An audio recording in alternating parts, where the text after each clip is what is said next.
Fala pessoal, bom dia! Vamos abrir mais um episódio do podcast aí do Tá Tudo Misturado e discutir uma notícia que saiu na mídia tradicional, confrontando os diversos pontos de vista e esclarecendo os aspectos mais críticos. Sem mais, vamos ao podcast então. E aí, pessoal, prontos para mais um mergulho profundo aqui no The Deep Dive? Hoje a gente vai se aprofundar no assunto que está dando o que falar. A deportação de imigrantes venezuelanos do EUA para El Salvador. E o que deixa essa história ainda mais complexa é como tudo aconteceu e as justificativas, né? A gente tem aqui um emaranhado de questões políticas, legais e humanas para desvendar. E para nos guiar nessa investigação, vamos analisar 3 fontes. Artigos dos sites brasileiros, Cruzoé e G1, e um da BBC News Brasil. Legal. Cada um com seu ponto de vista e detalhes importantes, né? Pra gente entender a complexidade toda dessa situação. Mas já adianto, não se trata só de números e leis, a gente vai falar também das histórias de vida que foram impactadas por essa decisão. Com certeza. Então vamos começar pelo ponto principal. A decisão do Trump de deportar esses venezuelanos e a lei, digamos, um tanto quanto controversa que ele usou para justificar essa ação. A Lei de Inimigos Estrangeiros de 1798, uma lei criada lá atrás, em tempos de guerra, e que agora, séculos depois, volta à tona num contexto completamente diferente. Pois é, isso que me deixa intrigada. Como uma lei criada para lidar com espionagem e sabotagem em tempos de guerra pode ser aplicada à deportação de imigrantes? Me explica melhor essa lei. E como ela se encaixa, ou melhor, tenta se encaixar nesse caso. Imagina um cenário de guerra, com ameaça de espiões e sabotadores infiltrados. Era esse o contexto em 1798, quando os EUA se preparavam para um possível conflito com a França. Essa lei, a Lei de Inimigos Estrangeiros, foi criada para dar ao governo o poder de deter e deportar pessoas consideradas uma ameaça à segurança nacional. O problema é que os EUA não estão em guerra com a Venezuela. E aí que a coisa complica, né? O Trump deportou 238 venezuelanos acusados de pertencer à gangue Tren de Aragua, dizendo que eles eram uma ameaça à segurança dos EUA. Mas essa deportação rolou mesmo com uma ordem judicial tentando barrar o processo. E para piorar a situação, o Trump usou imagens bem fortes para justificar a decisão. A Cruzoé relata que ele divulgou um vídeo nas redes sociais mostrando a chegada dos venezuelanos em El Salvador, chamando eles de monstros enviados pelo Biden e pelos democratas. Nas imagens, a gente vê os deportados algemados, tendo o cabelo e a barba raspados ao chegarem no centro de confinamento do terrorismo, o SECOT, a mega prisão salvadorenha. Nossa, que situação. É uma demonstração de força que levanta questões sérias sobre direitos humanos, né? Sem dúvida. E o mais preocupante é que, segundo o G1, o governo americano não divulgou a identidade dos deportados e nem apresentou provas das atividades criminosas que eles supostamente teriam cometido. Ou seja, a gente está falando de um processo com sérios indícios de violação do direito à defesa e ao devido processo legal. E o juiz que tentou barrar as deportações, como ele reagiu? O juiz, James Boasberg, argumentou que a lei de inimigos estrangeiros não se aplica nesse caso, já que, como a gente já falou, os EUA não estão em guerra com a Venezuela. Ele chegou a determinar a suspensão das deportações, mas o governo americano ignorou a decisão e recorreu. A BBC News Brasil destaca que essa atitude do Trump gerou muitas críticas por negar aos acusados o direito ao devido processo legal, ou seja, o direito de se defender e recorrer a uma autoridade superior. Parece um abego sem saída jurídico isso, né? De um lado, uma lei antiquada sendo usada de um jeito questionável, de outro, desrespeito a uma ordem judicial. E no meio disso tudo, centenas de pessoas deportadas sem chance de se defender. É uma situação complicada mesmo. E para a gente entender ainda melhor esse imbróglio todo, a gente precisa analisar o papel de El Salvador nessa história. Por que o Bukele aceitou receber esses deportados? Que interesses estão em jogo? Boa pergunta. A postura do Bukele é intrigante, né? Ele não só aceita os deportados, como parece ter se aliado ao Trump nessa questão. E essa aliança fica clara quando a gente vê a reação do Bukele e a tentativa do juiz americano de barrar as deportações. Ele simplesmente postou nas redes sociais: "Ops, tarde demais." Uma provocação, né? Ele estava bem alinhado com a decisão do Trump, mas de falar...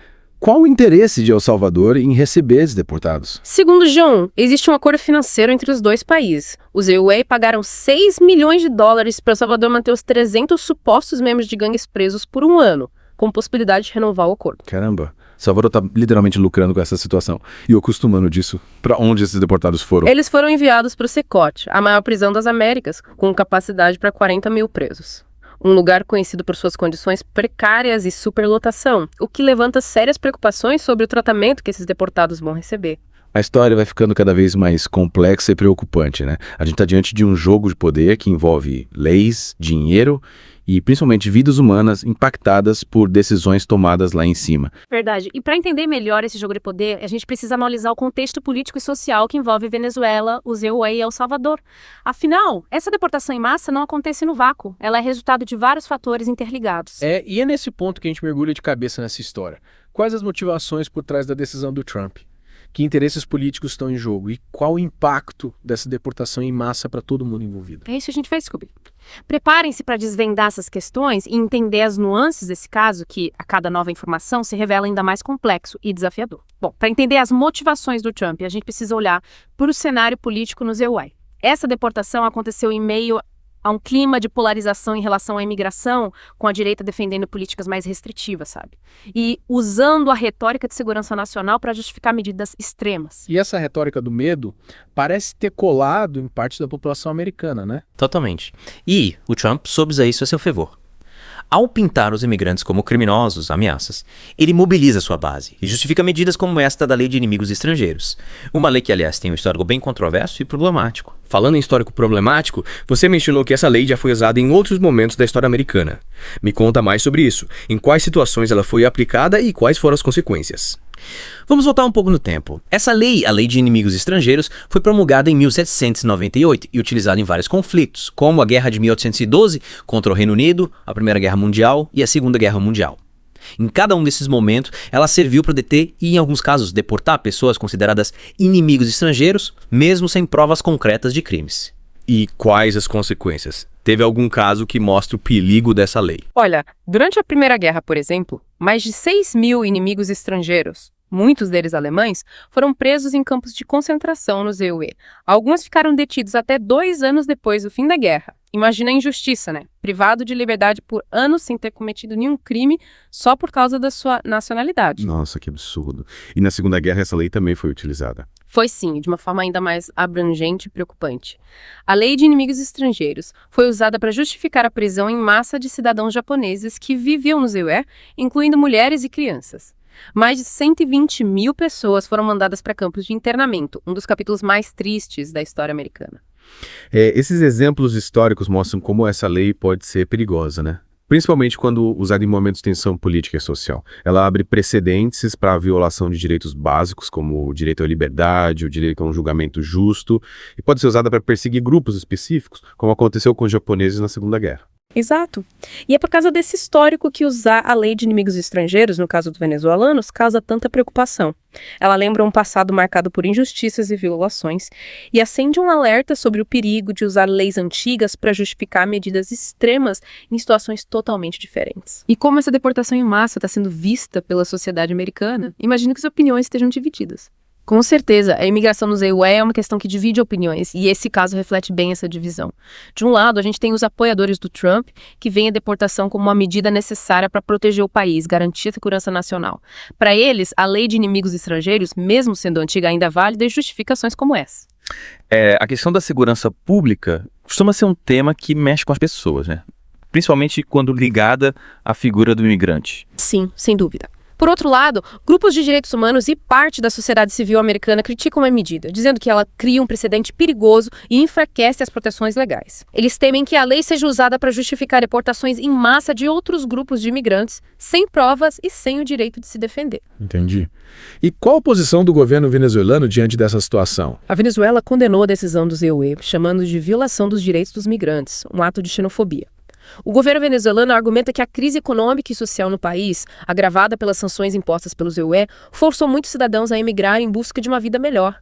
E que a maioria dos migrantes são trabalhadores honestos, em busca de oportunidades. Ou seja, essa deportação em massa piora ainda mais a situação da Venezuela, que já enfrenta uma crise humanitária. E essa crise, por sua vez, acaba aumentando a migração. Um ciclo vicioso bem difícil de romper. É isso mesmo. E essa deportação em massa também coloca em questão a relação entre o ZEUA e a Venezuela e El Salvador. A postura do Bukele, se aliando ao Trump e aceitando os deportados em troca de dinheiro, gera críticas de outros países da região e aumenta a tensão política na América Latina. A gente está diante de uma situação com vários ângulos. Políticos, sociais, legais, éticos. Difícil achar uma solução fácil a um problema tão complexo. Com certeza. E isso nos faz pensar Quais as consequências a longo prazo de usar uma lei controversa como a Lei de Inimigos Estrangeiros nesse contexto? O que a gente pode aprender com o passado para evitar que os erros se repitam? Usar uma lei do século XVIII para lidar com um problema do século XXI me parece complicado, no mínimo. Quais seriam as possíveis consequências a longo prazo, na sua visão? Olha, essa decisão pode abrir um precedente perigoso para o futuro. Se o governo americano pode usar uma lei de guerra para deportar imigrantes sem provas e sem o devido processo legal, o que impede que isso aconteça de novo com outras nacionalidades. Imagina as implicações disso para a política migratória global. E para os direitos humanos. Exatamente. A gente pode ver um retrocesso nos direitos dos imigrantes no geral, com leis mais duras, e a justificativa de segurança nacional sendo usada para encobrir abusos e violações. E é importante a gente lembrar, né, essa situação toda vai além das questões políticas e legais. No centro dessa história, a gente tem 238 pessoas que foram deportadas, tiradas de suas famílias, mandadas para uma prisão em outro país. É verdade, é fácil a gente se perder no meio de tantas leis, acordos internacionais, mas não podemos esquecer do impacto que isso tem na vida dessas pessoas. O que você acha que a gente pode aprender com essa situação olhando para o futuro? Olha, essa história toda nos coloca diante de um dilema, né? Como equilibrar a segurança nacional com a proteção dos direitos humanos. A Lei de Inimigos Estrangeiros, criada num contexto completamente diferente lá no século XVIII, parece não ser a ferramenta ideal para lidar com os desafios da imigração no século XXI. Usar uma lei de guerra para lidar com questões migratórias realmente levanta muitas preocupações sobre o futuro da política migratória global. O que a gente pode fazer para evitar que situações como essa se repitam? A gente precisa de um debate sério sobre imigração, sabe? Um debate que vá além da polarização, do discurso de medo. É fundamental buscar soluções que protejam os direitos humanos, que garantam o direito à defesa, um julgamento justo e que promovam a integração dos imigrantes de forma justa e humana. E o que você diria para o nosso ouvinte que está acompanhando essa história toda? Qual mensagem você deixa para ele? A mensagem principal é a importância de se manter informado, de se engajar, questione as informações que você recebe, busque diferentes pontos de vista, forme a sua própria opinião e lembre-se, por trás dos números, das leis, existem histórias de vida que merecem ser ouvidas, merecem ser respeitadas. É isso aí. Informação e pensamento crítico são as nossas melhores ferramentas contra a manipulação e a injustiça. Continue acompanhando o The Deep Dive para mais análises aprofundadas sobre os assuntos que movem o mundo. Até a próxima. E assim encerramos mais um episódio do podcast Aí do Tá Tudo Misturado. Esperamos que a discussão de hoje tenha ajudado a esclarecer os pontos mais críticos dessa notícia e a trazer uma visão mais ampla sobre o tema. Lembre-se, nosso objetivo é sempre confrontar ideias, desmistificar narrativas e trazer a verdade à tona, mas queremos ouvir você também. Deixe sua opinião nos comentários. Concorda com nossa análise? Tem um ponto de vista diferente? Ou a outra notícia que você gostaria que a gente abordasse no próximo episódio? Não se esqueça de curtir o vídeo, se inscrever no canal e ativar o sininho para não perder nenhum conteúdo. Siga-nos também nas redes sociais para ficar por dentro das novidades e participe da nossa comunidade, onde a discussão continua. Até a próxima, pessoal. E lembre-se, aqui a gente mistura tudo, mas sempre com responsabilidade e informação de qualidade.